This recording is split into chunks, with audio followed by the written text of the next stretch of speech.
मैंने उनसे कुछ कहने को कहा, दौड़कर जल्दी आकर 10 मिनट आप बोलिए, उसके बाद मैं आगे कंटिन्यू करूंगा। तालियों के साथ प्रभु के दास का फिर स्वागत करें। भाई जय सिंह, जल्दी आइए। यस,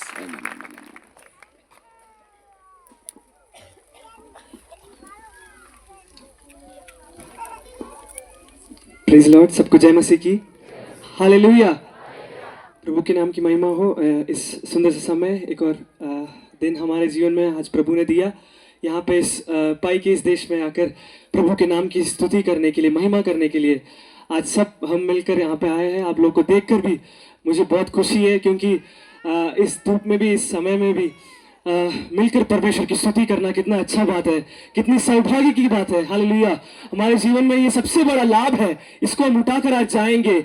आज नौजवानों को देखकर, आज हमारे सामने सारे लोगों को देखकर आज बहुत खुशी और आनंद का दिन है, क्योंकि आज का दिन यहोवा ने बनाया है और आज हम इसमें आनंदित रहे। Hallelujah, hallelujah. आज ये यहोवा ने बनाया हुआ दिन है, आज हम इसमें खुशी और आनंदित रहे, क्योंकि यही सबसे बड़ी खुशी की बात है, यही सबसे बड़ी आनंद की बात है, यही सबसे बड़ी, हालेलुया, हमारे जीवन में सबसे बड़ी लाभकारी बात है। इससे बड़ा कुछ नहीं है, इससे जोरदार और कुछ नहीं है, इससे आनंद और कुछ नहीं है, क्योंकि परमेश्वर जिसने हमें बनाया, हमें रचाया, उस परमेश्वर की हुजूरी में बैठकर उसकी महिमा करना सबसे बड़ी बात है। Hallelujah, hallelujah. आज इसलिए हम बड़े आनंद के साथ आज इस पंडाल में बैठकर उसके वचन को सुन रहे हैं, आराधना कर रहे हैं। आप सबके खुश चेहरों को देखकर हमें भी बड़ा आनंद हो रहा है, आपके साथ मिलकर परमेश्वर के नाम की महिमा करने का इस अवसर दिए हमारे पास्टर को मैं धन्यवाद देता हूँ। ज़्यादा समय नहीं बिता, तो एक छोटा सा एक चिंता आपके सामने रखकर मैं जल्दी बैठना चाहूँगा। नौजवान है हमारे बीच में, बहुत लोग हैं। एक वचन मत्ती रचित सुसमाचार उसका 17 अध्याय 27वां वचन, एक बार हम देखेंगे। मत्ती रचित सुसमाचार उसका 17वां अध्याय 27वां वचन। इस प्रकार लिखा हुआ है, तो भी इसलिए कि हम, सॉरी एक मिनट, 19वां अध्याय उसका 27वां वचन, मैथ्यू 19:27, 19 उसका 27। इस पर पतरस ने उससे कहा, देख, हम तो सब कुछ छोड़कर तेरे पीछे हो लिए हैं, तो हमें क्या मिलेगा। मत्ती रचित सुसमाचार उसका 19वां अध्याय 27वां वचन इस प्रकार लिखा है, एक और बार पढ़ूंगा। इस पर पतरस ने उससे कहा, देख, हम तो सब कुछ छोड़ के तेरे पीछे हो लिए हैं, तो हमें क्या मिलेगा। क्या है क्वेश्चन यहाँ पे? तो हमें क्या मिलेगा? जोर से बोलेंगे, तो हमें क्या मिलेगा। ये नए साल में हम परमेश्वर हमें आज लाया है। ये क्वेश्चन हम में से सब ने जीवन में किसी ना किसी मोमेंट में पूछा होगा, है ना? ऐसा कोई भी है कि कभी भी परमेश्वर से ये प्रश्न नहीं किए वाले यहाँ पे बैठे होंगे।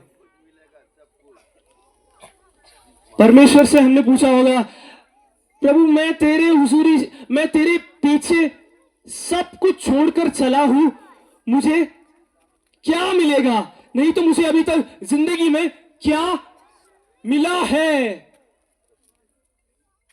पतरस जो परमेश्वर का, जो यीशु मसीह का शिष्य था, एक बार जब ये लोग सब मछुआरे कर रहे थे, जब वो फिशिंग कर रहे थे बोट पे, जब सब वो पूरा दिन उन्होंने बहुत मेहनत की, बड़ी मेहनत की, और इन द एंड उनको कुछ नहीं मिला।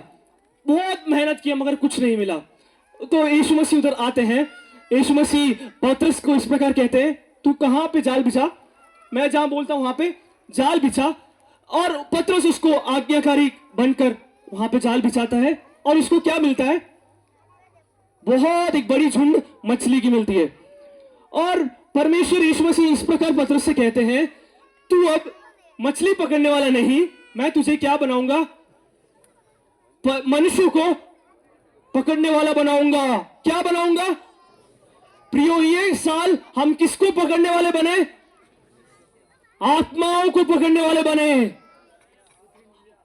मछलियों के पीछे नहीं, अपने धन दौलत घर सब बनाने के लिए नहीं, हम मसीह को पीछे जब कर रहे हैं तो हम किसको पकड़ने वाले बने? आत्माओं को पकड़ने वाले बने। और इस प्रकार पतरस से यीशु मसीह कहता है तू अब मनुष्यों को पकड़ेगा।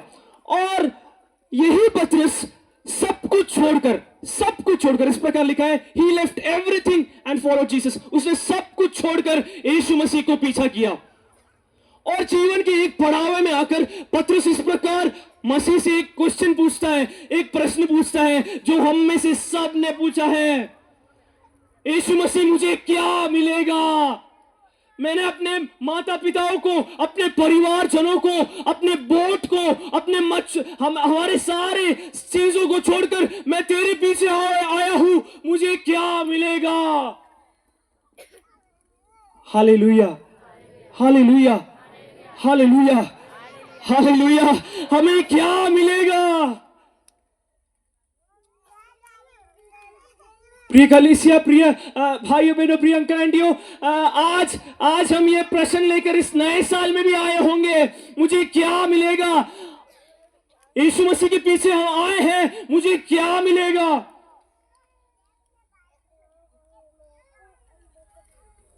मगर पतरस को यहां पे परमेश्वर यीशु मसीह बुलाकर कहता है, हे नौजवानों, तुम्हें मैं अच्छी नौकरी दूंगा। ये नहीं परमेश्वर ने बोला, मैं तुम्हारा एक बढ़िया सा मकान बना के तुमको दूंगा। ये नहीं यीशु मसीह ने बोला, मैं तुमको इस दुनिया की सारी संपत्तियां दूंगा।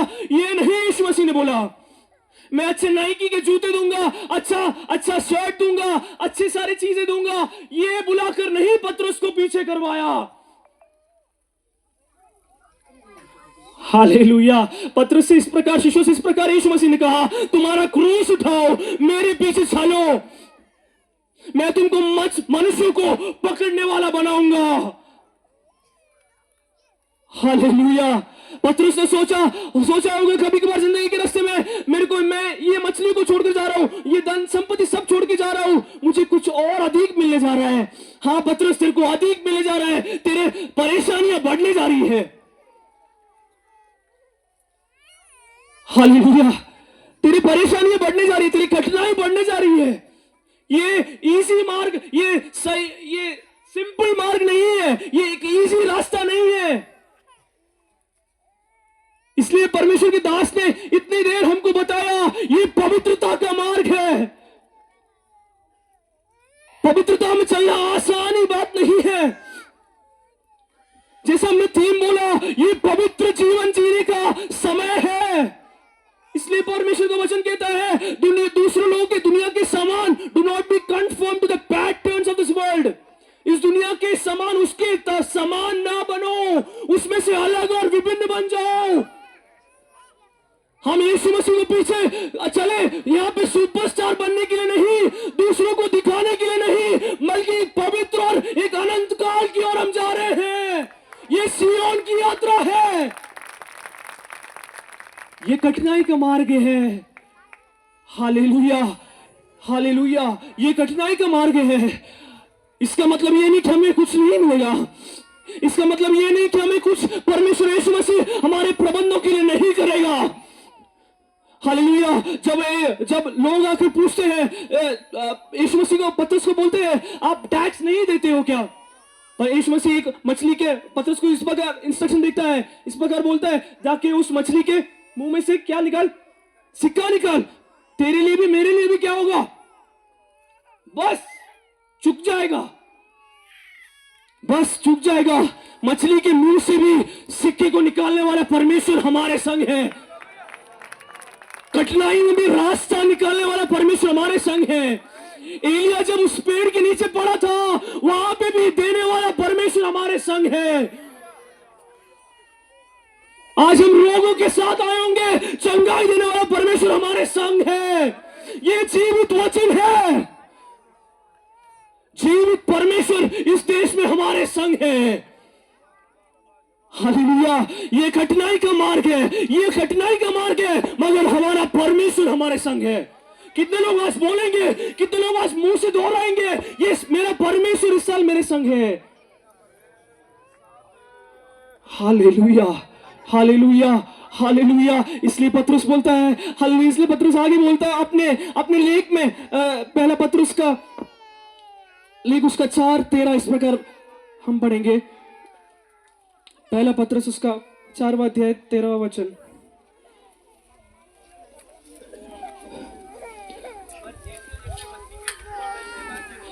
पर जैसे जैसे मसीह के दुखों में सहभागी होते हो, आनंद करो जिससे उसकी महिमा के प्रकट होते समय जिससे उसकी महिमा के प्रकट होते समय भी तुम आनंदित और मगन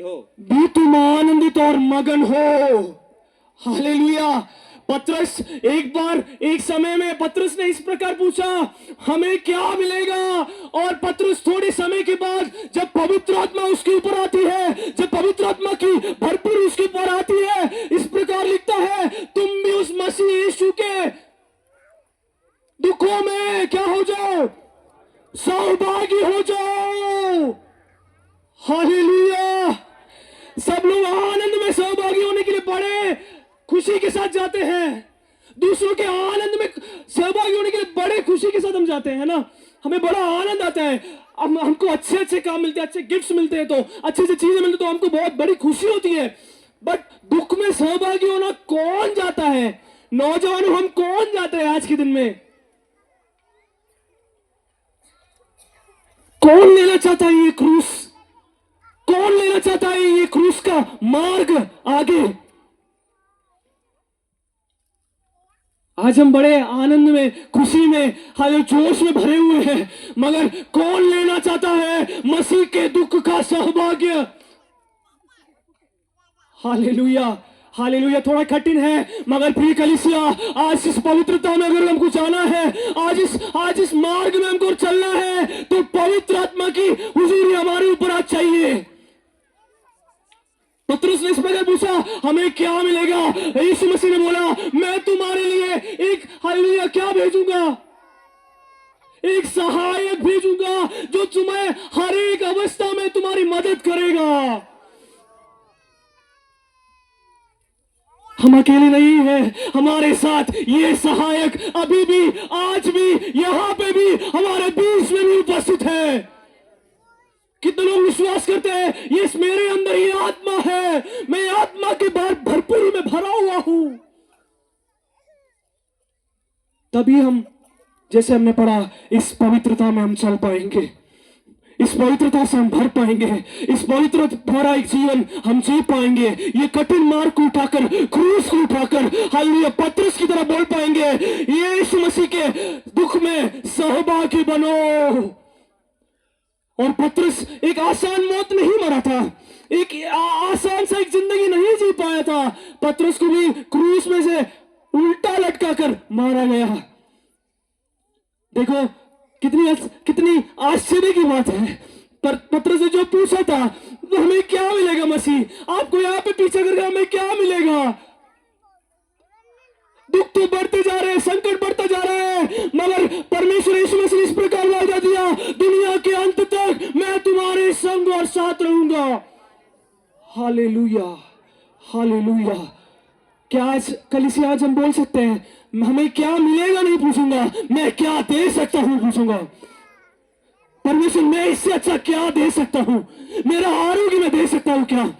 मेरे पास जो है, मैं रिसोर्सेस में दे सकता हूं क्या? मेरा धन संपत्ति में और दे सकता हूं क्या?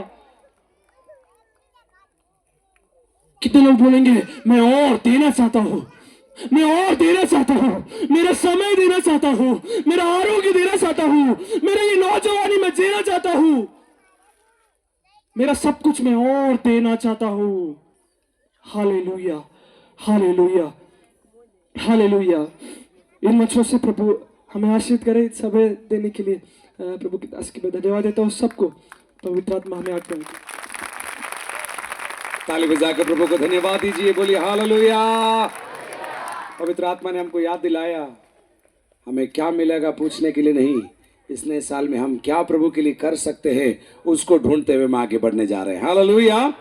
प्रभु भाई को आशीष दे। इस वचन के लिए धन्यवाद। हालेलुया। एक बार और बोलिए, आज का वचन मेरे लिए है। बोलिए जोर से, मैं वचन सुनने जा रहा हूं और आगे बढ़ने जा रहा हूं, मुझे फायदा होगा और दूसरों को भी फायदा होगा। 4 चीज जो आपको आपकी मिरास से वंचित कर सकती है, वो मैं आपको बताने जा रहा हूँ। 4 बातें जो आपको आपकी आशीष से दूर कर सकती है। ये भी चेतावनी भरा वचन है। देखो, कन्वेंशन के थीम वालों का मैं धन्यवाद करता हूँ, चेतावनी के वचन ही आ रहे हैं, गंभीर वचन आ रहे हैं, लेकिन उसका लाभ हमको मिलने जा रहा है। हालेलुया। 4 बातें जो आपको आपकी मिरास, जवान लोग नोट्स बनाना फटाफट, हैं, आपकी मिरास और आपकी आशीष से आपको वंचित कर सकता है। और यही हमारी थीम से ही जुड़ा हुआ है। बोलिए प्रभु जी मेरी मदद कर, बोलिए पवित्र आत्मा मेरी मदद कर, बोलिए पिता मेरी मदद कर, तेरे वचन को सुनने का, समझने का, लागू करने का और सिखाने का मुझे अनुग्रह प्रदान कर, यीशु मसीह के नाम से आमीन। ओके, 4 बातें जो आपको आपकी मिरास समझते हैं, आपके हक, आपकी आशीष से आपको रोक सकती है। नंबर 1, और इसमें भी कई आयतों को हम देंगे, माइक वाले तैयार रहना एक एक आयत को। नंबर 1, पाप आपको आपकी मिरास से रोक सकता है। पाप आपको आपकी मिरास से रोक सकता है। इब्रानी के पत्री 10 अध्याय उसकी 26 आयत पढ़ी। इब्रानी 10 का 26। इब्रानी 10 का 26 पढ़ी। क्योंकि सच्चाई की पहचान प्राप्त करने के बाद यदि हम जानबूझकर पाप करते रहे तो पापों के लिए फिर कोई बलिदान बाकी नहीं। पापों के लिए यदि सच्चाई को जानने के बाद भी हम पाप करते रहे तो पाप के लिए कोई बलिदान बाकी नहीं। याकूब 4 का 17 पढ़ी। याकूब 4 का 17।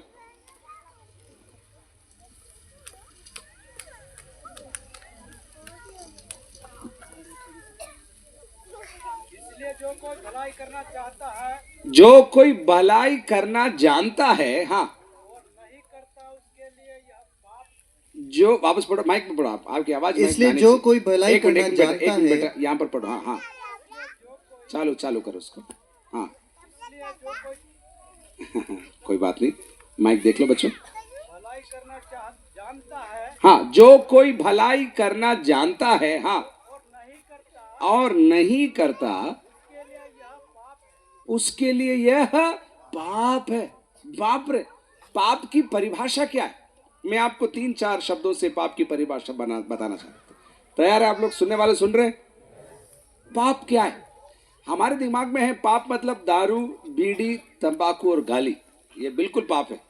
लेकिन इसके अलावा भी सुनने ध्यान से 4 बातें मैं बताऊंगा। नंबर 1, तीर जब भेजा जाता है, जब लक्ष्य से दूर हो जाता है, वो पाप है। जब आपका जमाना, फटाफट लिखो, लक्ष्य से दूर होना पाप है। प्रभु ने जो आपको लक्ष्य दिया है, उससे जब आप डाइवर्ट हो जाते हो, उससे जब आप भटक जाते हो, तो वो पाप है। नंबर 1, पाप की परिभाषा क्या है? जब मैं लक्ष्य से क्या हो जाता हूं, भटक जाता हूं, तो वो पाप है। नंबर 2, पाप का परिभाषा मैं आपको दे रहा हूं, आज्ञा का उल्लंघन पाप है।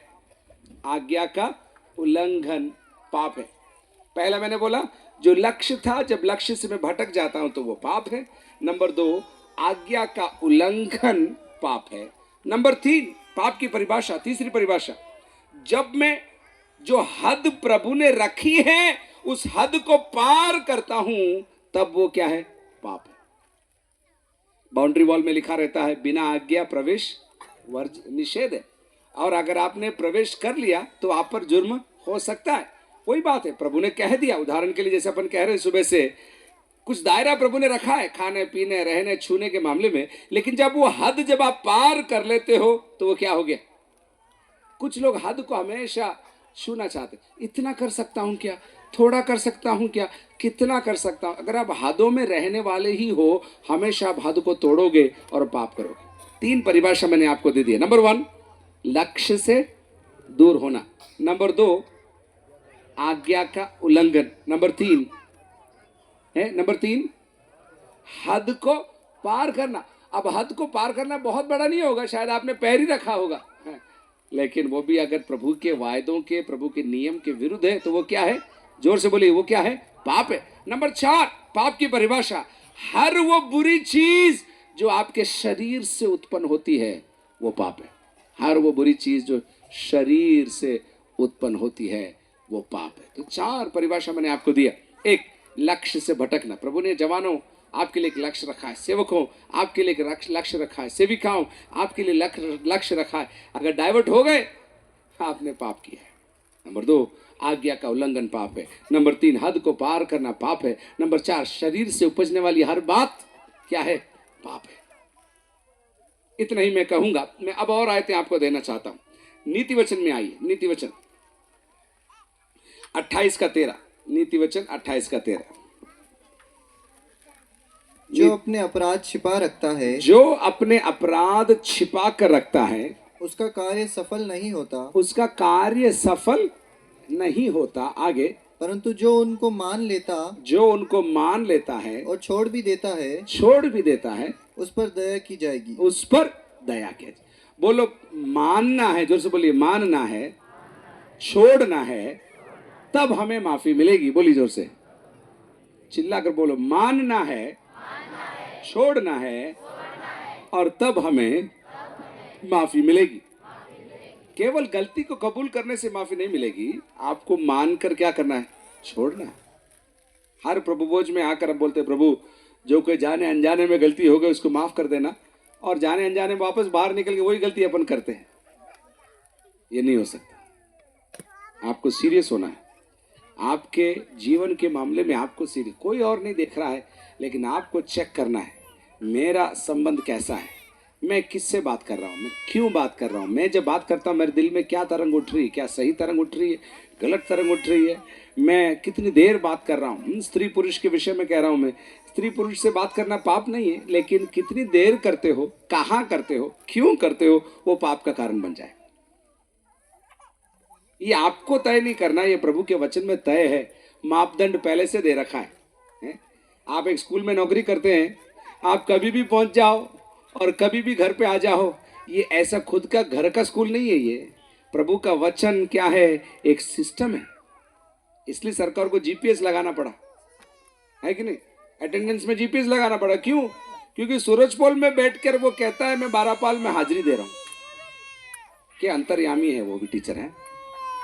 कहाँ है? सूरजपोल में दाल बाटी खा रहा है, और हाजिरी कहाँ की लग रही? 12 पाल की। तो सरकार में बैठे वालों को लग गया यार ये तो ऐसा हो सकता है, क्योंकि हम भी किसी खेत के मूली थे, उनको भी मालूम पड़ा, तो उन्होंने जीपीएस लगाए, फिर डाला। मैंने हाल में सुना किसी कोई टीचर बता रहा था हमको फोटो डालने पड़ते हैं, पहुंचने के बाद फोटो डालना, ऐसा कुछ है क्या? मुझे नहीं मालूम। बीच में खेरवाड़ा से मेरे को किसी ने बोला कि जीपीएस से कैसे हाजिरी, कैसे, मुझे बता रहा हूँ। हाँ, फिर हुनिया कि नहीं हुनिया? हाँ बढ़िया, वो भी। और लेट हो गए तो ऑटो एब्सेंट होगा। 2025 में हर चर्च में ये सिस्टम लागू किया जा रहा है। विशेष करके पादरियों का टाइमिंग देखा जाएगा, उसके बाद विश्वासियों का, फिर पादरानियों का भी देखा जाएगा। अब सुना मार्च क्या बोला आपने? जब वहां पर वाईफाई होता है, आप वहां पहुंचकर, रेंज में पहुंचकर आप बाहर पार्किंग से भी नहीं कर सकते हैं। किसी को बोलना मत, हमारे उदयपुर चर्च में कुछ कुछ बहुत बढ़िया विश्वासी लोग हैं। मैं पूछता आप दिखे नहीं? हाँ आया, क्या बात कर रहे हो? हाँ। फिर मैंने पता करवाया वो पार्किंग में रम रहे हो, कटर रम रहा, और कई कह रहे हैं मैंने आया। हाँ, मैं कि यार हमारा मुंह नहीं देखे 2 साल में क्या बचा, अभी हैप्पी न्यू ईयर करवाएगा मैं काले, देख जो काले आएगा वो, पचे वापस किशमिश में ढूंढना पड़ेगा वरना। आपकी बात नहीं कर रहा हूं, उदयपुर की कर रहा हूं, आप टेंशन मत लेना, लेकिन टाइम पर आ जाना। मेरे प्रियो, हाजिरी की बात हो रही है। ये सरकार को सिस्टम लगाना पड़ा। क्यों लगाना पड़ा? क्योंकि ऐसा हो रहा था। मेरे प्रियो, तो सरकार के कानून में अगर आपने बाहर से हाजिरी दिया तो आपकी छुट्टी हो गई या एब्सेंट लग गया, वो पाप हो, कोट अनकोट पाप का उदाहरण दे रहा हूं मैं आपको, समझा रहा हूं। प्रभु के राज्य में भी ऐसा है। कुछ कुछ देने लेने के, पैसों के मामले में है, समय के मामले में, जीवन के मामले में मुझे और आपको क्या करना है? पवित्र बने रहना है। बोलिए हालेलुया जोर से। तो पाप केवल मैं दारू नहीं पीता हूँ, मैं सिगरेट नहीं पीता हूँ, मैं गाली नहीं बोलता हूँ, ये नहीं है। प्रभु ने जो आपको काम दिया था 2024 के अंदर, सुनना ध्यान से, प्रभु ने आपको एक काम दिया था और आप वो काम नहीं कर पाए। आपने क्या किया? पाप किया। प्रभु ने आपको काम दिया था, वो छोड़कर आप दूसरे काम में लग गए और आप दूसरे काम की बड़ाई करने लग गए हैं। लेकिन आपको परमेश्वर ने तरशीश जाने के लिए नहीं चुना था। कहाँ जाने के लिए चुना था? निनवे जाने। प्रभु ये नहीं बोलेगा वाह हो हैं ओ मारो लाडलो हो ओहो वाह कोई नहीं वाह वाह, ऐसा मेरा परमेश्वर नहीं करेगा। प्रभु सीधा बात करेगा, मैंने तुझे निनवे जाने के लिए बुलाया था, तू तरशीश गया, तू अपना इनाम तो भूल जा, तेरे को दंड उठाना पड़ेगा। कठोर वचन है, कठिन वचन है, लेकिन सत्य वचन है। बोली हालेलुया जोर से है। तो फिर जो पाप को मान लेगा, अब कई लोग हैं जो पाप को मान लेते, साहब गलती होगी गलती होगी बोलने से नहीं, लेकिन पाप को मानकर क्या करना पड़ेगा? सब लोग बोलिए, पाप को मानकर, जोर से बोलिए, चिल्ला कर बोलिए, तब क्या होगा? जवान लोगों से हम बात करते हैं, उनको 100 बार बोलना पड़ता है एक ही बात को, फिर भी उनको समझ में नहीं आता है। हिंदी में बोलते हैं, उनको जू नहीं रेंगती, सुना नहीं कि जब तक अपन चिल्लाते नहीं तब तक उनको सुना नहीं। फिर बात जवान लोग बोलते हैं, आप इतना क्यों चिल्लाते हो? अरे भैया तू पहले ही सुन लेता तो हमको चिल्लाना नहीं पड़ता, हमारी भी बैटरी नहीं जलती। लेकिन तुम सुनते नहीं तो हमको चिल्लाना पड़ता है, और जब हम चिल्लाते हैं तुमको खराब लगता है। मेरे प्रियो, जो पाप को मान लेगा और छोड़ेगा। एक और आयत, याकूब की पत्री 5:16 में लिखा है, जल्दी जल्दी जल्दी देखो, याकूब 5:16 फटाफट पढ़ो।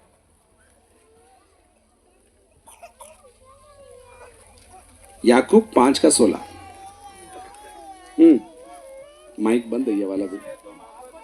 हाँ हाँ,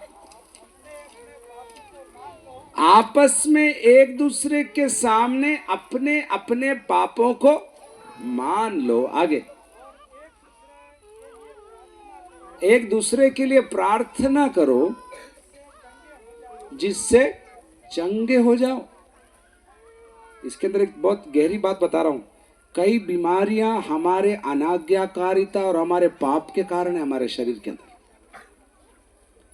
हम कई बार दोष देते हैं दूसरों को, लेकिन दोष नहीं, हमारे पाप की सूची को कम करिए, हमारे पाप की सूची को जल्दी मिटाइए, क्योंकि यीशु का लहू सब अधर्म से हमें शुद्ध करने के लिए आज भी तैयार है। बोलिए हालेलुया जोर से बोलिए हालेलुया। तो आप गाली नहीं बोलते होंगे, लेकिन अगर आप जैसे पहले पढ़ा, यदि तुमको भला करना मालूम था और तुमने भलाई नहीं किया तो तुमको गोल्ड मेडल मिलेगा, स्वर्ण पदक मिलेगा। कौन सा पदक मिलेगा? तुमने पाप किया, ऐसा प्रभु बोलता है। ये तो अपन रोज करते हैं, हमको मालूम है हम इनकी मदद कर सकते हैं, लेकिन हमको मालूम है ये तो हमें से ऐसे ही है, फिर भी हम बोलते हैं मैं करना तो चाहता हूं लेकिन क्या करूं। हमने क्या किया? हमने पाप किया।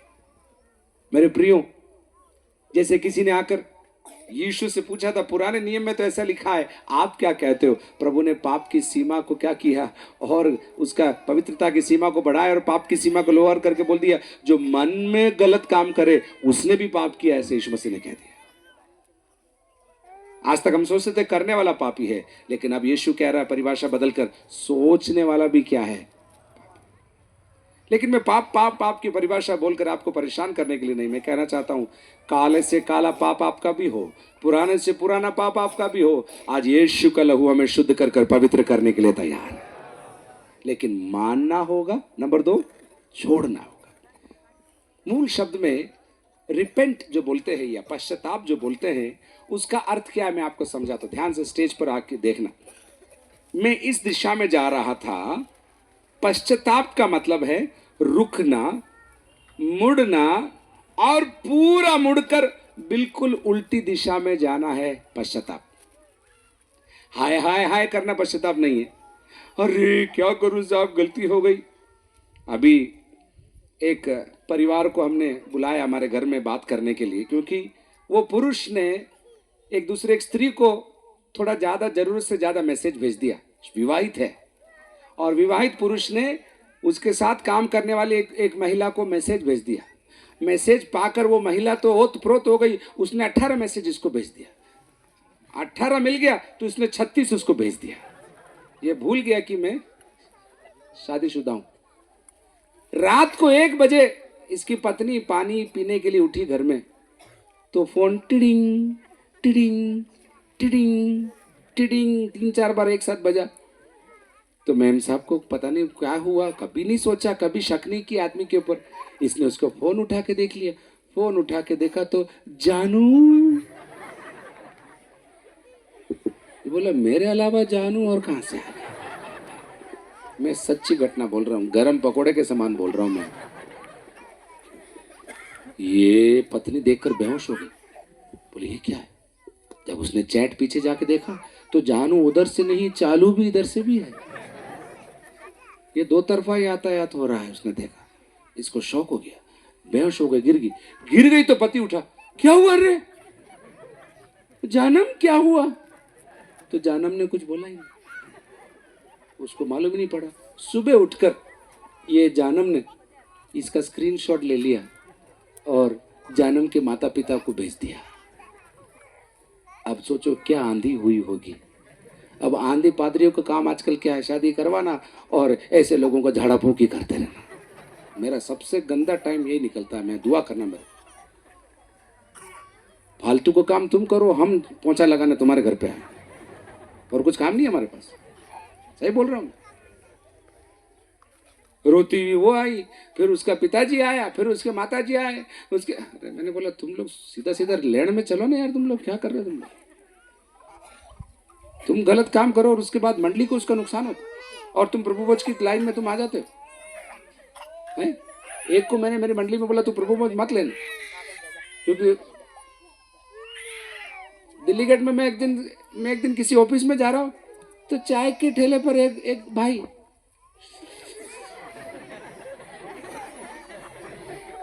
तो मैं भी कोई कम नहीं, मैं दूसरे ठेले के पीछे चला गया और मैंने उसको फोन किया। मैं दूसरे ठेले पे और ये इधर ठेले पे। मैंने इधर से पूछा और क्या चल रहा है, तो उसने एकदम ठीक हूँ पादी साहब, आप कैसे हो।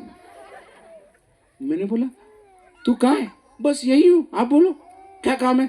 मैंने बोला ध्यान से, पैंट जल जाएगी पीछे।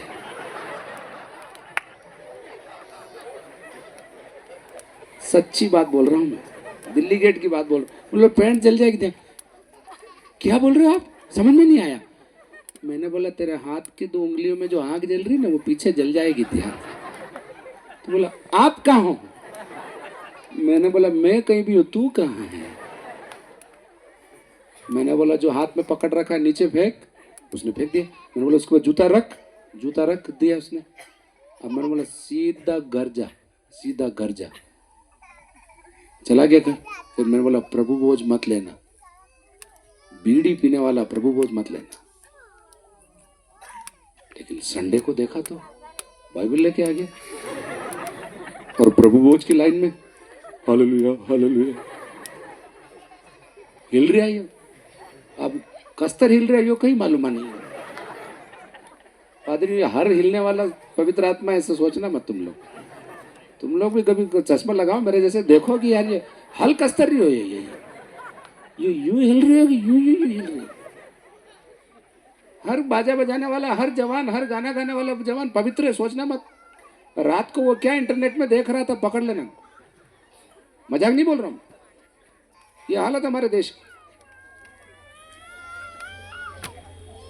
लेकिन ये तो लाइन में आ गया, प्रभु भोज की लाइन में। मैंने बोला इसकी हिम्मत देखो, इसका हिम्मत देखो। 2 मारता मैं सबके सामने, मजाक नहीं बोल रहा, लेकिन मैंने प्रभु से अनुग्रह पाया। मैंने बोला तुम खुदा के सामने पाप करके तुम छाती ठोक कर ऐसे खड़े हो जैसे कि हमने कुछ गलत नहीं किया। और मेरा दिल इतना टूट गया। उसके बाद मैं 2 महीने उससे बात ही नहीं की। मैंने बोला मैं क्या बोलूं इसको, अभी मैं क्या बोलूं इसको, लाइन से हटा कर दूंगी, कहीं चिल्ला देगा, कोई फोड़ देगा, क्या करेगा, सिर पे मार देगा, क्या भरोसा नहीं। मैं आपको एक सच्चाई समझा रहा हूँ मेरे प्रिय, पाप से खेलोगे उसका परिवार आज बिखर रहा है। 2 कहानी है मैंने बोली। दुआ करो ऐसे लोगों के लिए जो पाप को अपने घर गोद में पालते हैं और सोचते हैं सब कुछ चलेगा, प्रभु माफ कर देगा। सांप को पालोगे, सांप आपको बटका भरेगा। ये मत बोलना मेरा पालतू सांप है। मेरा पालतू तुम्हारा कितना भी पालतू हो, ये सांप एक दिन जहरीला है, तुमको मारेगा और तुम्हारे घर वालों को भी मारेगा। ये है पाप की ताकत। लेकिन पाप को विजयी होने के लिए कलवरी की क्रूस पर यीशु मसीह ने मेरे और आपके लिए। और जब आप कहते हो मेरा शरीर मानता नहीं है, मेरा शरीर मानता नहीं है, आपके शरीर को काबू करने के लिए पवित्र आत्मा की सामर्थ मुझे और आपको दिया है। ताली बजा के प्रभु को धन्यवाद दीजिए। पवित्र आत्मा केवल आपको डांस करने के लिए नहीं, या अन्य भाषा बोलने के लिए, ढाई ताली बजाने के लिए पवित्र आत्मा आपको नहीं मिला है। पवित्र आत्मा आपको आपकी इंद्रियों को कंट्रोल करने के लिए, इंद्रियों को कंट्रोल करने के लिए। शराब देखकर मैं समझ सकता हूं आप ढीले हो जाते होंगे, लेकिन ढीला ना होने के लिए, उस शराब के ठेके पे नहीं जाने के लिए पवित्र आत्मा आपको दिया गया है। वो वेबसाइट नहीं खोलने के लिए पवित्र आत्मा आपको दिया गया है। वो संगति से दूर रहने के लिए, उस लड़के से दूर रहने के जो आपको परेशान कर रहा है, जो आपसे अश्लील चित्र मांग रहा है, जो आपको अश्लील मैसेज भेज रहा है, उसको भैया दीदी बोलने के लिए नहीं, उसको ब्लॉक करने के लिए पवित्र आत्मा की सामर्थ आपको चाहिए। पवित्र आत्मा की सामर्थ आपको चाहिए मेरे प्रिय। तो पाप आपको परमेश्वर के मिरास से वंचित कर सकती। समय कम है मेरे पास। नंबर दो दूसरी बात क्या वंचित कर सकती है? नंबर 2 है अविश्वास आपको परमेश्वर की मिरास से वंचित कर सकता है। अविश्वास। आप अपने आप को विश्वासी कहते हो, लेकिन आपका जीवन विश्वास भरा जीवन है क्या? आप किस पर निर्भर हैं? आप किस पर टेका ले रहे हैं? आप किसकी ओर निहार रहे हैं? संकट के समय आपका अति सहज से मिलने वाला सहायक कौन है? क्रेडिट कार्ड है, या आपकी तनख्वाह है, या आपके मामा जी हैं, या आपके एफडी है, या आपके इंश्योरेंस है?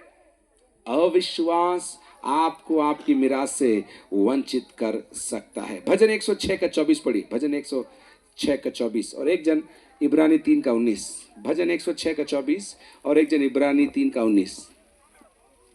उन्होंने मनभावने देश को निकम्मा जाना, उन्होंने मनभावने देश को निकम्मा जाना। आगे।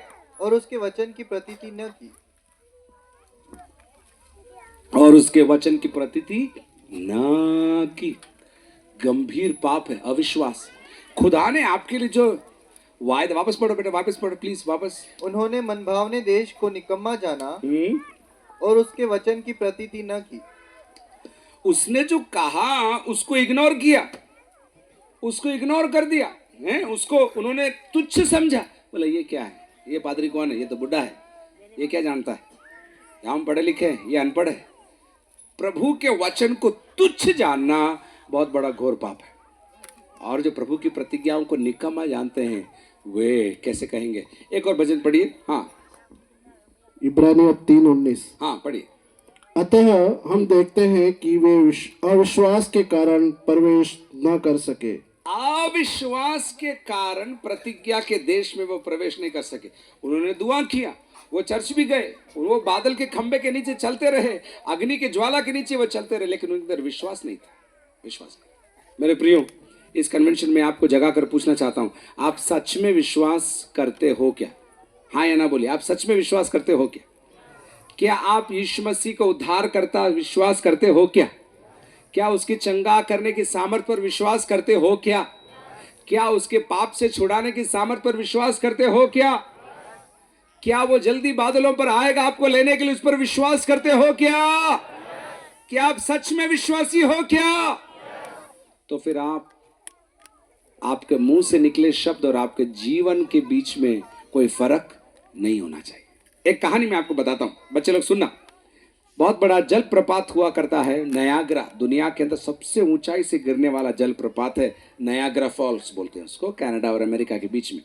उसमें क्या किया, एक आदमी ने लोहे का तार बांध दिया, इस कोने से लगाकर ठेठ करीब करीब आधा किलोमीटर है, इस कोने पर उसने धागा बांध दिया और उसने पब्लिक से पूछा, क्या मैं इस तार के ऊपर से चल सकता हूं? सबने ताली बजाकर बोला हाँ चल सकते हो। उसने, अभी आप ताली बजा, अब बाद में बजाऊंगा आपको मैं।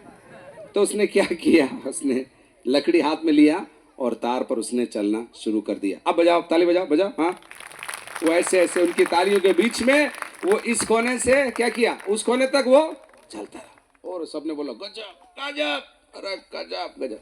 फिर उसने पूछा क्या मैं इस तरफ साइकिल से उस तरफ जा सकता हूं क्या? तो लोगों ने क्या बोला, हाँ जा सकते हो। तो वो साइकिल लेकर आया, साइकिल लेकर आया और उसने इसी के ऊपर से साइकिल में इस पार से उस पार वो धीरे धीरे धीरे धीरे धीरे धीरे चला है। फिर उसने तीसरा सवाल पूछा, क्या तुम विश्वास करते हो मैं एक आदमी को साइकिल पर बिठा कर मैं जा सकता हूं? पब्लिक ने क्या बोला, हाँ कर सकते हो। और ताली बजाओ, जोर से ताली बजाओ, अभी बजाओ ताली बजाओ। सबने बोला हाँ आप कर सकते हो। फिर उसने पूछा ठीक है पब्लिक में से एक जन आ जाओ मेरी साइकिल में बैठने के, तुम विश्वास करते हो तो मेरी साइकिल पे। और पचे कहीं भी हो सब घरे पर रखी। विश्वासी तो था लेकिन टाइम आने पर क्या हुआ, टाइम आने पर हो घर चला गया अपने। मेरे प्रियो, विश्वास एयर कंडीशन घर के अंदर नहीं, विश्वास सब कुछ जब अच्छा चल रहा है तब नहीं। विश्वास की परख आग के बीच में होनी चाहिए, विश्वास की परख सताव के बीच में, विश्वास की परख तनाव के बीच में, विश्वास की परख जब जब कोई प्रार्थना का जवाब नहीं आ रहा है उसके बीच में भी आपके और मेरे विश्वास की परख होगी। हालेलुया। और तब आप और मैं कह सकेंगे हमने यीशु मसीह पर क्या किया है, विश्वास किया। लेकिन अविश्वास आपको आपके प्रतिज्ञा के देश से दूर कर दे। एक और मैं आपको बताता हूं, 78 का 22, भजन 78 का 22, 78:22 पढ़िए।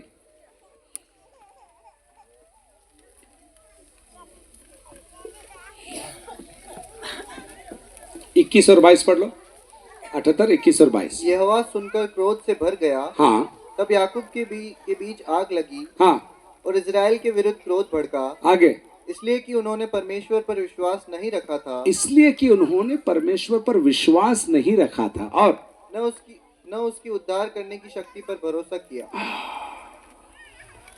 उनको लगा प्रभु दुआ मत कराओ, अभी नहीं होगा, छोड़ दो। ऐसे आज भी हम कहते हैं। मैं कहता हूं हमको लौट आने की जरूरत है, हमको पवित्र होने की जरूरत है, हमको विश्वास करने की जरूरत है। ताली बजाकर जोरदार प्रभु को धन्यवाद दीजिए। नंबर तीन 10 मिनट में मैं खत्म करूंगा। नंबर 3, भय आपको आपकी मिराज से दूर कर सकता है। भय, डर। पहला क्या था, पहला क्या मैंने बोला, पाप। दूसरा क्या बोला, अविश्वास। नंबर 3 क्या मैं बोल रहा हूं, भय। नीति वचन 29:25 पढ़िए, नीति वचन 29:25।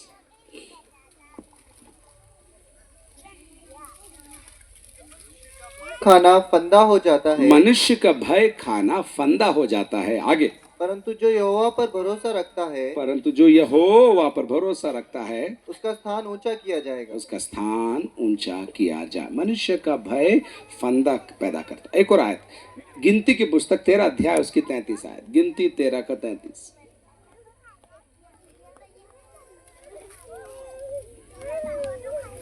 फिर हमने वहां नपीलों को अर्थात तपीली जाति वाले अनाक वंशियों को देखा। हमने अनाक वंशियों को देखा और हम अपनी दृष्टि में उनके सामने टिड्डे के समान दिखाई पड़ते थे। हम अपनी दृष्टि में उनके सामने कैसे दिखाई दे रहे थे, टिड्डे के समान, टिड्डे के समान। और ऐसे ही उनकी दृष्टि में मालूम पड़ते थे। हम उनके सामने टिड्डे के समान लग रहे थे और उनकी नजरों में हम टिड्डे ही थे। क्या बात हो रही मालूम, डर ने लोगों को परमेश्वर की प्रतिज्ञाओं के बारे में इतना उनको डर कर दिया कि उन्होंने बोला डर, प्रभु की प्रतिज्ञा छोड़ो, हम टिड्डे हैं, वो हमको खा जाएंगे, हमको मसल देंगे। और उन्होंने अपनी प्रतिज्ञा को वंचित कर दिया, अपनी आशीषों से वे वंचित हो गए। भय, इन दिनों में हमको मेरे पिताजी कहा करते थे 9 वरदान है आत्मा के, लेकिन एक और वरदान चाहिए, वो है हियाव का वरदान। हियाव का वरदान, कुछ करना है तो हियाव चाहिए। बैठे रहने से, ताली बजाने से कुछ नहीं होगा। हियाव चाहिए एक और मगरे पर जाकर सेवा करने के लिए, एक और गांव में, एक और तहसील में, एक और ब्लॉक में, एक और पंचायत में जाकर नया काम शुरू करने के लिए क्या चाहिए? हियाव चाहिए, हियाव चाहिए। 2025 में अपने भय को दूर कर कर हमको खड़े होकर कहना है, प्रभु हमारा डर दूर कर कि हम तेरे लिए कुछ कर सकें, तेरे लिए कुछ पा सके और तेरे नाम से महिमा कर सके। ताली बजा के प्रभु को जोर से धन्यवाद दीजिए। नंबर 4 कितना था? पहला क्या बोला मैंने? पाप हमको क्या कर सकता है? मिराज से दूर कर सकता है। नंबर 2 अविश्वास हमको मिराज से वंचित कर सकता है। नंबर 3 भय। नंबर 4 सुनने के लिए तैयार है आप लोग? कितने लोग सुनना नहीं चाहते? कितने लोग सुनना चाहते हैं? नंबर 4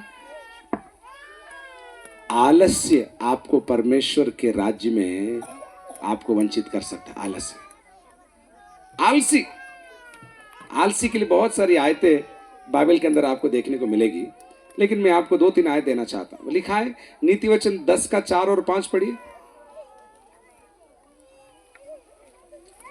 नीति वचन 10 का 4 और 5। जो काम में ढिलाई करता है वह निर्धन हो जाता है। हाँ। परंतु हाँ, कामकाजी लोग अपने हाथों के द्वारा धनी होते हैं। जो काम में ढिलाई करता है वो क्या हो जाएगा? कर्जे में पड़ जाएगा और खाली हो जाएगा। कुछ लोगों को काम दो तो वो क्या बोलते मालूम? होगा क्या? हो सकता है क्या? किसी ने किया है क्या? पहले कभी 18 सवाल आपसे पूछेंगे उनको कुछ काम देने के बाद। ऐसे लोगों के लिए बाइबल कहती है वो क्या है? वो आलसी लोग हैं। लेकिन इसके विपरीत एक और चीज है, लिखा है जो कामकाजी है। क्या लिखा है? कामकाजी क्या होंगे? परंतु कामकाजी लोग अपने हाथों के द्वारा धनी होते हैं। कामकाजी लोग अपने हाथों के काम के द्वारा क्या होंगे? धनी हो जाएंगे। पैसों की बात नहीं बोल रहा हूं, आपके घर और आपका जीवन है।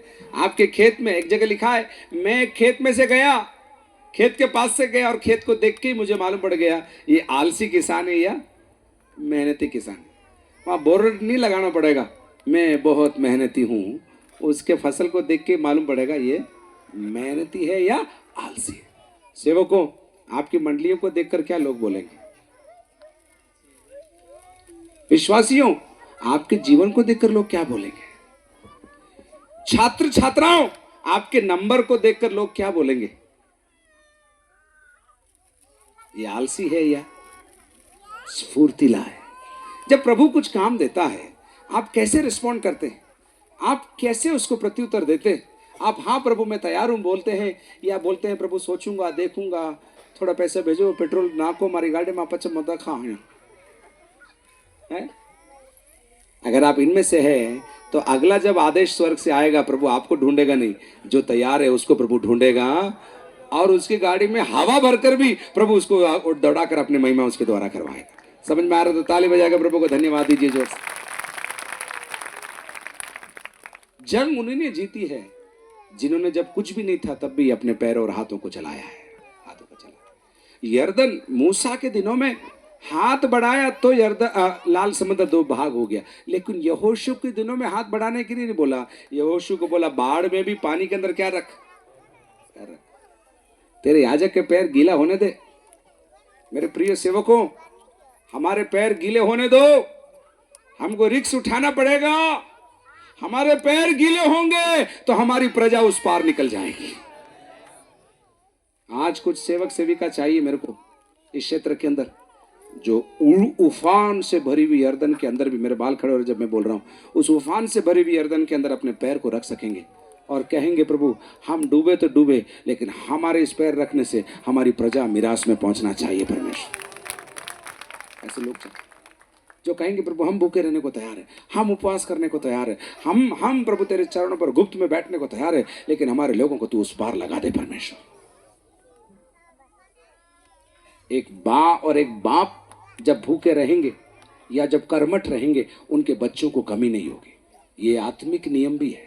जब कलीसिया के माँ और बाप जब कर्मठ रहेंगे उनके विश्वासियों को किसी भली वस्तु की कमी नहीं होगी। लेकिन माँ और बाप ही घूमने वाले घुमक्कड़ हैं, उनके घर में अनाज नहीं होगा, ऐसा लिखा है। उनके घर में अनाज नहीं। जिसके कान है वो सुन ले प्रभु का आत्मा कलीसिया से क्या कहता है। 12 का 11 देखिए, नीति वचन 12 का 11। जो अपनी भूमि को जोतता है हाँ, वह पेट भर खाता है, हाय हाय हाय। परंतु जो निकम्मों की संगति करता है वह निर्बुद्धि ठहरता है। जवानों, घूमते रहने से जेब नहीं भरेगा। फिर आके पापा मम्मी से झगड़ा करो, मेरे को आईफोन चाहिए, नीचे तो मैं भाग जाऊंगा। वह भाग जा बेटा, ये तो और क्या कर। और आजकल हमारे माँ बाप भी, ओ बेटा मैं कर्जा ले लूंगा, मैं खेत बेच दूंगा, तू ले ले बेटा आईफोन। आपके बच्चों से आपको डरने की जरूरत नहीं। आपके बच्चों से प्रेम करो लेकिन डरो मत। और बच्चों, आपके माँ बाप को आपको धमकी देने की जरूरत नहीं। उन्होंने दुख से आपको बड़ा किया है, उनका आप आदर करिए। आपके माँ बाप का आप आदर करोगे, आपको प्रभु आईफोन नहीं, उसका भी ऊंचाइयों में आपको वो लेकर जाएगा आपका परमेश्वर। लेकिन मैं देखता हूँ घर के अंदर धमका कर रखते अपने माँ बाप को। ऐसे मत करिए। एक और आयत, तैयार हैं आप लोग? 14 का 23 जवान लोग के लिए। 14 का 23। परिश्रम से सदा लाभ होता है, हाँ, परंतु बकवाद करने से केवल घटी ही होती है। किससे घटी होती है सर? बकवाद करने से, बकवास करने से, बकवाद करने से क्या होती है? घटी होती है। घंटों बैठे रहेंगे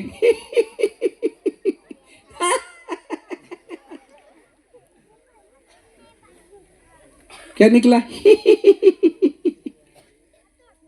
लाडला राजू बस कहाँ नेट मिल रहा, पेड़ के डाली पे बैठा हुआ यूं। 1 घंटा हो गया, 2 घंटा, बेटा आ रहा हूं। कुछ मिला क्या? नहीं मिला। पहले तो कम से कम खोदा पहाड़ निकली चुई, अभी तो चुईया भी नहीं निकल रही, लेकिन डेटा जरूर खत्म हो रहा है। मेरे प्रियो, फालतू बात करने से नुकसान ही होगा, लेकिन परिश्रम करोगे आशीष और उन्नति प्रभु आपको प्रदान करेगा। हमारे कौन थे? सूरदास जी थे, कबीरदास जी थे, मुझे याद नहीं है, मैं नहीं था उस टाइम पर। करत करत अभ्यास के जड़मती होत सुजान। एक और दोहे में उन्होंने कहा, देख पराई चूपड़ी नहीं, आप इधर नहीं आए वो। देख पराई चूपड़ी मत ललचावे जी। 2 अलग अलग 2 हैं, पहली लाइन भूल रहा मैं। देख पराई चूपड़ी मत ललचावे जी, मतलब दूसरों को देखो, पापा उनको देखो इतनी बड़ी गाड़ी लेके आ गए। दूसरों को देख के तू तेरा जीव जलने ना पाए। उनका मोबाइल देखकर, उनका कपड़ा देखकर, उनकी गाड़ी देखकर, उनका टीवी का साइज देखकर उनको भी नहीं मालूम वो कैसे उसके पैसे भरेंगे। लेके तो आ गए, लेकिन ईएमआई चलती रहेगी, ईएमआई उनको चूसती रहेगी। लेकिन मेरा धर्मी जन विश्वास से जीवित रहेगा। हालेलुया। थोड़ी कमी हो सकती है, थोड़ी देरी हो सकती है, लेकिन मेरा धर्मी जन विश्वास से जीवित रहेगा। विश्वास करने वाले ही ताली बजा के मेरे प्रभु को धन्यवाद दीजिए। बोलो, मेरा धर्मी जन विश्वास ही से जीवित रहेगा। तो क्या करना है? मेहनत करना है। चर्च में ऐसे लटक लटक के मत जाना। 10 बजे चर्च है तो 10 बजे उठना मत, मुंह मत धोना। अरे तो कोई लेट आते तो मैं लेट जाऊंगा। मैं एक चर्च में जानता हूँ एक भाई को, सबसे लास्ट जाता है और सबसे पहले निकलता है। ऐसे लोगों से मेरे को डर लगता है, क्योंकि कुछ ना कुछ वो पाप छुपाना चाहते हैं, इसलिए किसी से मिलना नहीं चाहते। अरे भैया 10 बजे का चर्च है, 5 मिनट पहले जाओ ना, क्या दिक्कत है? थोड़ा दरी बिछाओ, थोड़ा सफाई करो। क्यों सोचते हैं कि वो पादरी का काम है? थोड़ा मदद करो, उसके बाद समेटो, सफाई करो। देखो कुछ ना कुछ प्रभु के भवन का 1 दिन हजारों दिन से उत्तम है। तो आपका 1 मिनट और प्रभु के भवन में आप रहोगे, आपको उसका लाभ मिलेगा। ताली बजा के हालेलुया बोलिए जोर से। तो मेहनत, बोलो मेहनत करना है। भवन में मेहनत करना है, बोलिए। घर में मेहनत करना है, पढ़ाई में मेहनत करना है, तब हमको आशीष मिलेगी, है ना? घूमते रहोगे, गुल्ली डंडा खेलते रहोगे, टीवी देखते रहोगे, रील देखते रहोगे, अपने आप को रोको। ये रील देखना जो बीमारी है, बहुत बड़ी बीमारी है रील देखते रहनी। यूट्यूब को पैसा मिलता है जब आप रील देखते रहते, आपको वो लड्डू भी नहीं मिलता है।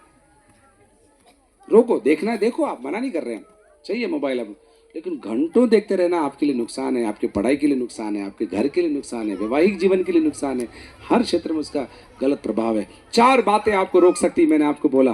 पहली बात क्या रोक सकती है? पाप, दूसरी बात क्या रोक सकती है? अविश्वास। तीसरी बात क्या रोक सकती है? भय। और चौथी बात क्या रोक सकती है? आलस्य आपको प्रभु के राज्य से वंचित कर सकता है। मेरी प्रार्थना है, मैं आंखें बंद करें, मैं आपके लिए प्रार्थना करूंगा। परमपिता परमेश्वर, हम आपका धन्यवाद देते हैं पाप से परे रहने के लिए, पाप को जानकर पहचान कर उस सांप को मारने के लिए तो हमको अनुग्रह दे। तेरे लहू में जो सामर्थ्य है उसको आजमा कर उसका लाभ उठाने के लिए तो हमारी सहायता मदद कर, ऐसी हम प्रार्थना करते हैं। नंबर 2, प्रभु जी हमारे अंदर से प्रभु जी आलस्य की भावना हटाकर मेहनत करने का मन दे, जल्दी उठने का मन दे, लोगों के लिए प्रभु चिंता करने का मन दे प्रभु जी। साथ ही साथ प्रभु जी हम प्रार्थना करते हैं भय हमारे अंदर से दूर होने पाए, यीशु के नाम से हम प्रार्थना करते हैं हमारे अंदर से हर प्रकार का डर दूर हो जाए प्रभु, हम प्रार्थना करते हैं। और हमें विश्वास करने वाला मन तू प्रदान कर, हम अविश्वासी नहीं विश्वासी हम ठहरेंगे, इसलिए हम धन्यवाद देते हैं। तेरे लोगों को बरकत देते हैं इस नए साल में, ये चारों चीजें इनके लिए प्रभु इसका विपरीत में ये काम करेंगे, इसलिए हम धन्यवाद देते हैं। भय नहीं निर्भय रहेंगे, आलसी नहीं कामकाजी रहेंगे, अविश्वासी नहीं विश्वासी रहेंगे, पापी नहीं धर्मी रहेंगे, ऐसे हम घोषणा करते हैं। तेरे लहू में हम लेकर आते हैं, सौभाग्य के लिए धन्यवाद यीशु नासरी के नाम से मांगते हैं। जोरदार ताली बजा के प्रभु को धन्यवाद दीजिए। हम परमेश्वर